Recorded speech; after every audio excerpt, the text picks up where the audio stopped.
IELTS listening. You will hear a number of different recordings, and you will have to answer questions on what you hear. There will be time for you to read the instructions and questions, and you will have a chance to check your work. All the recordings will be played once only. The test is in 4 sections.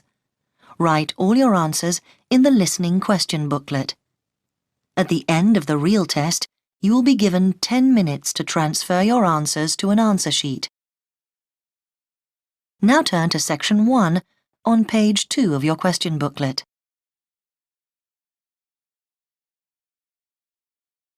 Section 1. You will hear the manager of a shop talking to a new employee called Penny. First, you have some time to look at questions 1 to 5 on pages 2 and 3.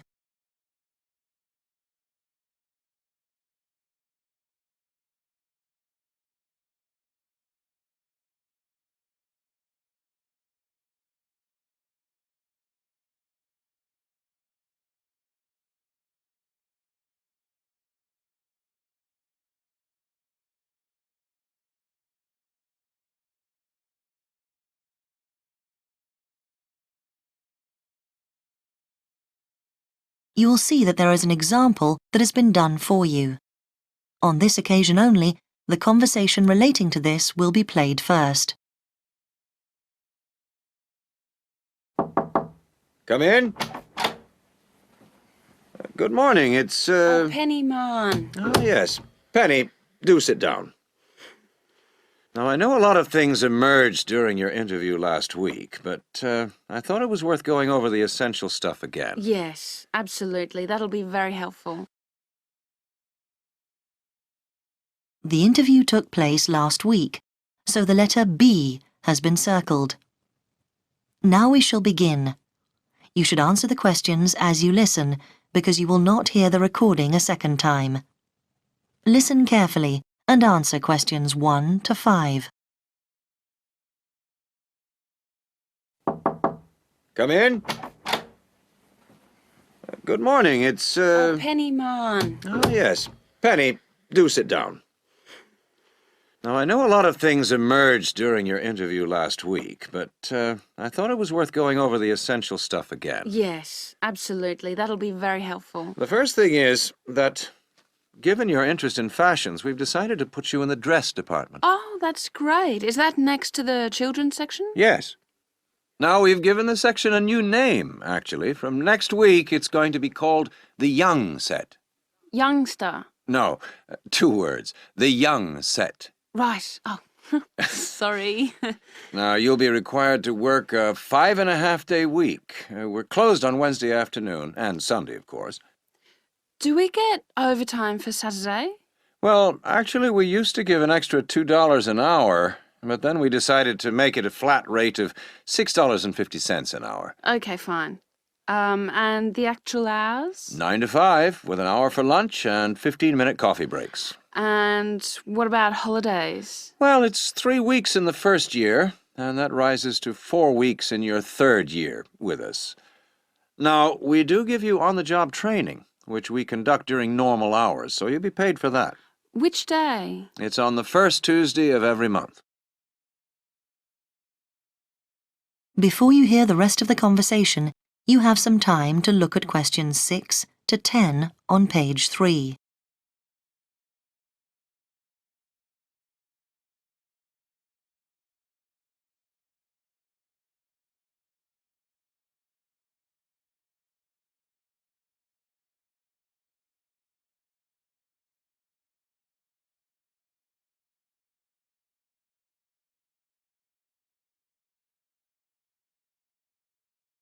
Now listen and answer questions 6 to 10. Now, in addition to your basic pay, I should explain that you're entitled to some staff perks, which our assistants do find a valuable benefit. Do we get a discount? That's right, 25% off everything in the store, although we do make an exception for sale goods, which I'm afraid have no discount. Yeah, fine. And I was wondering about pension arrangements. You get a good company pension, which our personnel manager will be able to explain to you in detail. She's in room 12. Worth going along to see her. And who will I be working under? Mr. Appleby? The manager of your section is Mrs. Waddell. That's Waddell. Mrs. Waddell. Okay. And apart from serving the customers, will I have any other duties? Good question. We do ask you to do the window dressing. Oh, I'll enjoy that. And one of the biggest worries in the boutique is shoplifters, so you have to check for them. Will I receive training on that? Yes, certainly. That'll be one of the sessions next month. Oh, and we'll be asking you to check stock. Right. Yes, of course. And is there a particular dress code in the shop? Right, well, we're quite flexible. But what we do is ask you to wear a black skirt, and the shop will give you a red blouse. We'll also give you a name badge, which you must wear all the time. Yeah, of course. Right. Is there anything else you'd like to ask me? No, that's very comprehensive. Thank you. Good. So we'll see you on Monday. Yes. Thank you. Goodbye. Goodbye. That is the end of section 1. You now have half a minute to check your answers.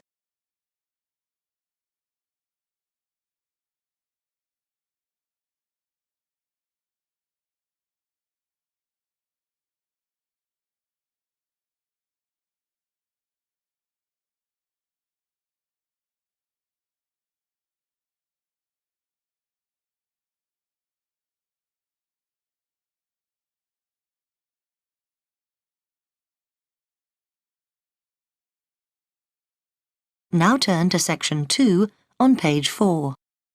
Section 2. You will hear a recorded message giving information about an English hotel. First, you have some time to look at questions 11 to 15 on page 4.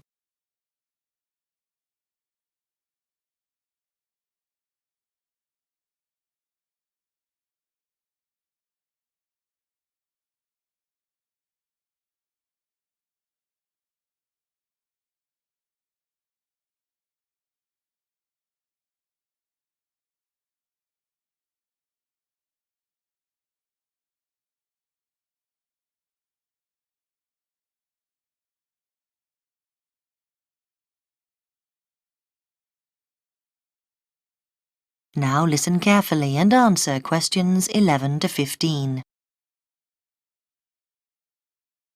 Welcome to the Bridge Hotel Information Line. The Bridge Hotel is part of the Compact Group, which is a large association of family-owned hotels offering a warm, friendly atmosphere and high-quality service at competitive prices. All of them cater for a wide range of people, from business to leisure clients. Set in a quiet residential area on the attractive outskirts of Belford, about 3 miles from the city centre, the Bridge Hotel is a popular choice for conferences. After recent refurbishment and expansion, it now has 25 double rooms and 20 singles.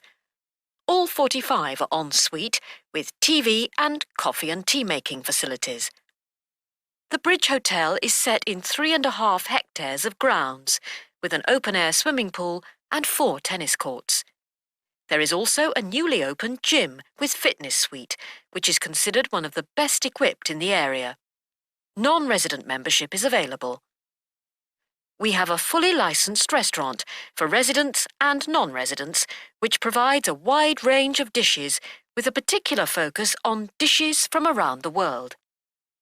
For the discerning business customer, we have designated business rooms with phone links allowing full internet access. Our conference facilities cater for up to 200 delegates, and we are able to offer transport to guests to and from Birmingham Airport at a small extra cost. Before you hear the rest of the message, you have some time to look at questions 16 to 20 on page 5.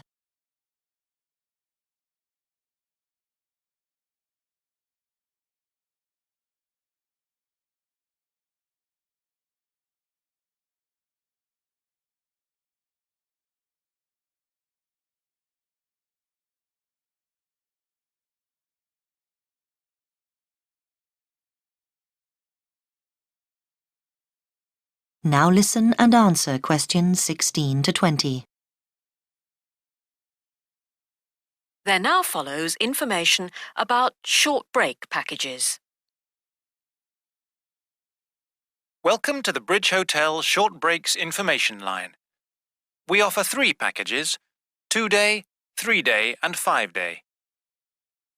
The 2-day costs £75 per person per night and includes full cooked breakfast and evening entertainment. Very popular for weekend getaways.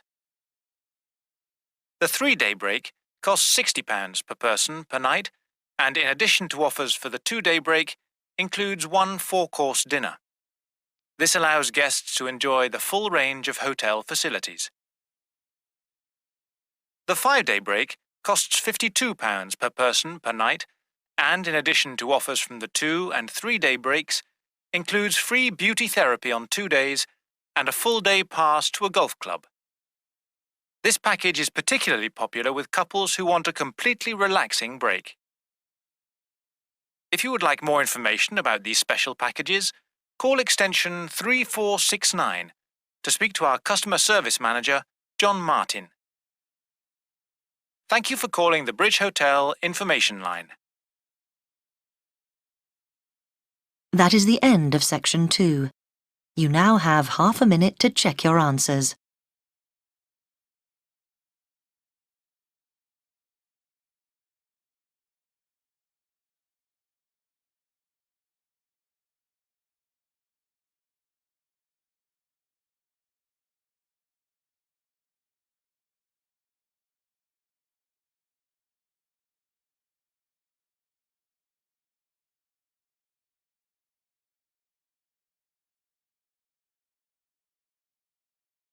Now turn to section 3 on page 6.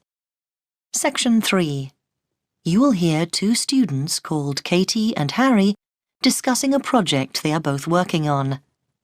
First, you have some time to look at questions 21 to 26 on page 6.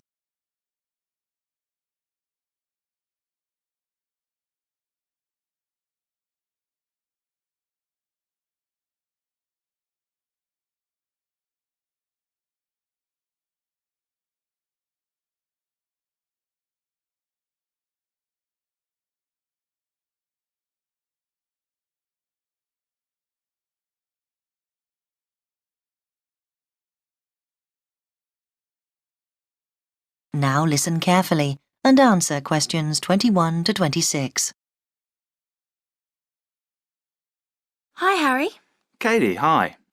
Look, let's sit down and work out what we've got to do for this next project we've got for the geography course. I'm glad we're doing it together. We should be able to split it between us so it's not too much work. Yes, Harry.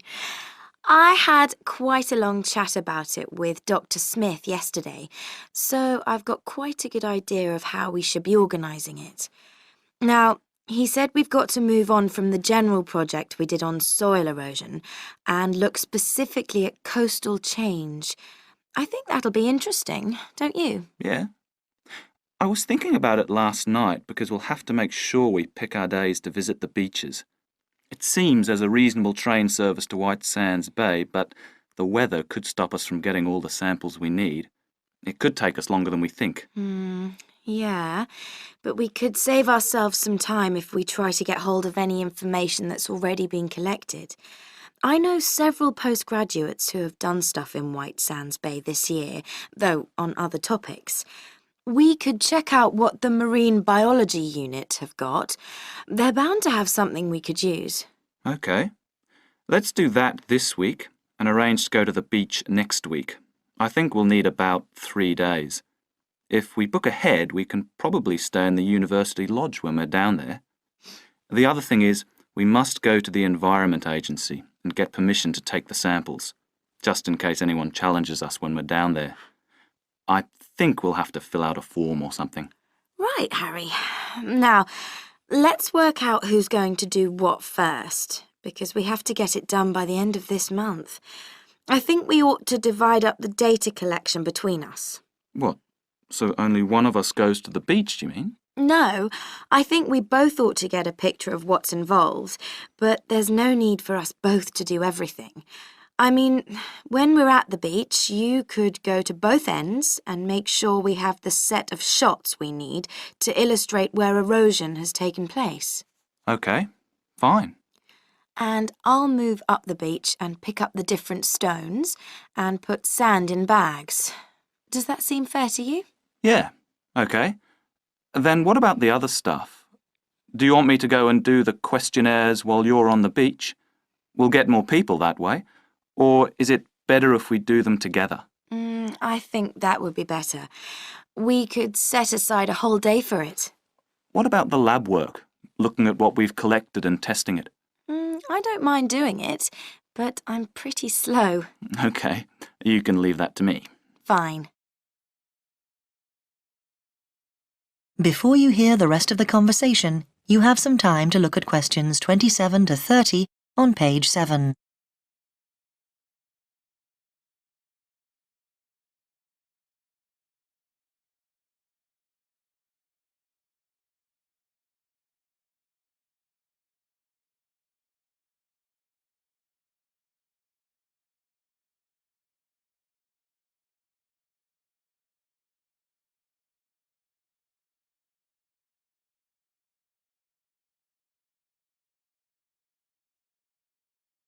Now listen and answer questions 27 to 30. Then that leaves us 2 weeks to write it up ready for the presentation to the class on the 29th. Shall we do the presentation together? Like you do the first bit and me the second? Actually, no, I think that can be a bit muddling for the class. I'd like to do the presentation, if you don't mind. Fine by me. It's just that it won't affect the marks that you get. I mean, it's not like I get more for actually doing it. The tutor will judge it as a whole. But I think I remember them saying at the beginning of the year that we were expected to do 3 before the end of the year in order to get a satisfactory mark. And I'm 1 behind, whereas you've already done yours, haven't you? I can see why they put them into the course, because most interviews for jobs demand you do a presentation nowadays. Yeah. Does that mean I have to write it up? I think it'll be impossible to do that together. Yes, you're very good at that. Oh, yes. Typical that I get landed with it as usual. Actually, I don't mind. I know we haven't got very long, but that's okay. Often I write better when I'm pushed for time. It focuses the mind. But I'll have to have a think about how we present the data, because that won't be straightforward like the rest. So I'd like a bit of help with that. Yeah, sure. Anyway, I was thinking, after we've done the presentation, I think it'd be a good idea if we asked our classmates to tell us what they think of our conclusions. Well, I don't know. They won't have done the research, so whatever they say would be uninformed. I don't agree. I mean, they've all worked on something similar, so they know what's involved, and it would be useful to see how they think ours stands up. We'll have to be sure of our ground, make sure we don't make any mistakes in our results or whatever. I don't mean I think they're going to tell us anything new, just give us their thoughts on the process. OK. Then I'll deal with the questions at the end. Dr. Smith said we would have to prepare thoroughly for this, and I'll probably get lots of background stuff in the process of writing up, so I'll be prepared for any surprises. If he's impressed by your presentation, then we should do well. Right. That is the end of section 3. You now have half a minute to check your answers.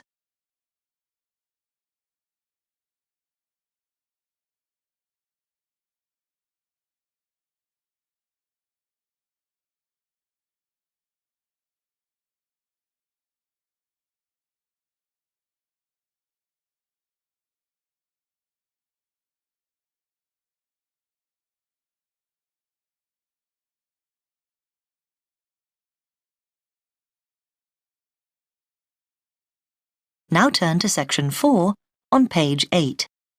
Section 4. You will hear a talk by a university lecturer in Australia on a type of bird called a peregrine falcon. First, you have some time to look at questions 31 to 40 on pages 8 and 9.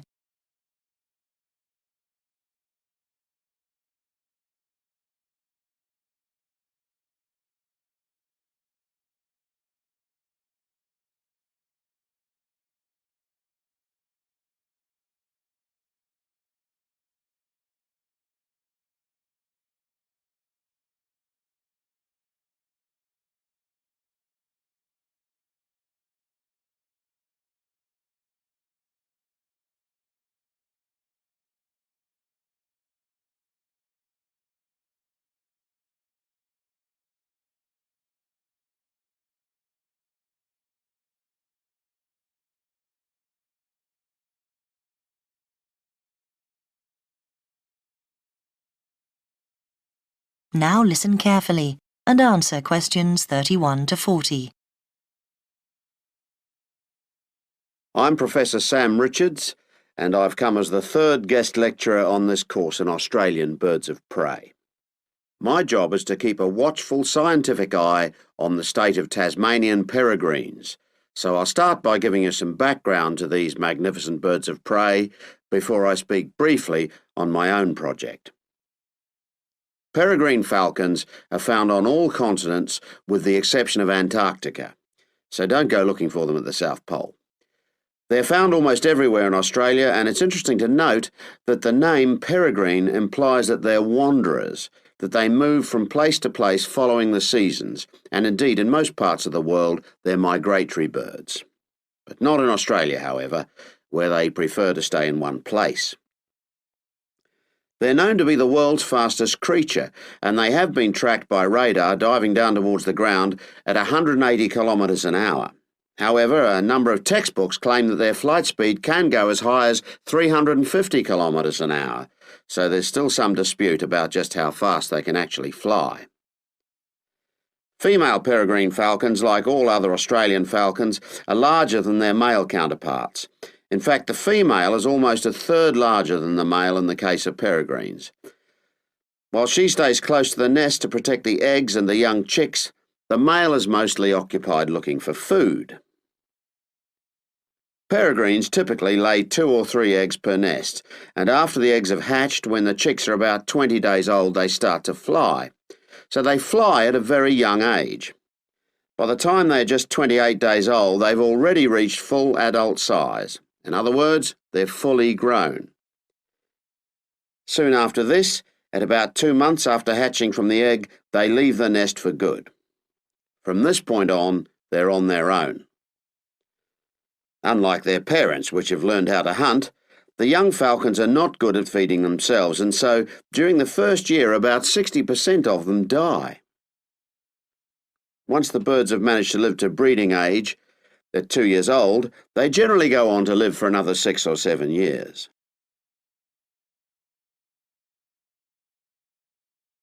When we come across nests with young chicks, the first thing we do is catch the chicks before they're able to fly. We have to catch them at an early age. We then attach identification rings to their legs. These rings are made of colour-coded aluminium, and they allow us to identify the birds through binoculars later in their lives. Thirdly, because we need to know how many males and how many female chicks are being born, we note the sex of the chicks. Noting the sex of the birds is a vital part of our research, as I will discuss later. The next thing to do is to take a blood sample from the chicks. We take the blood sample so that we can check the level of pesticide in their bodies. Peregrine falcons can build dangerous quantities of pesticides in their bloodstream by feeding on smaller mammals, which in turn feed on crops grown on farms where pesticides are used. Finally, we check the birds thoroughly, really checking the birds for their general health. This whole process only takes a few minutes. In fact, most of our time in the field is actually spent trying to find the nests, not on the data collection itself. Well, that's all I have for you today. If you'd like to do some further reading... That is the end of section 4. You now have half a minute to check your answers.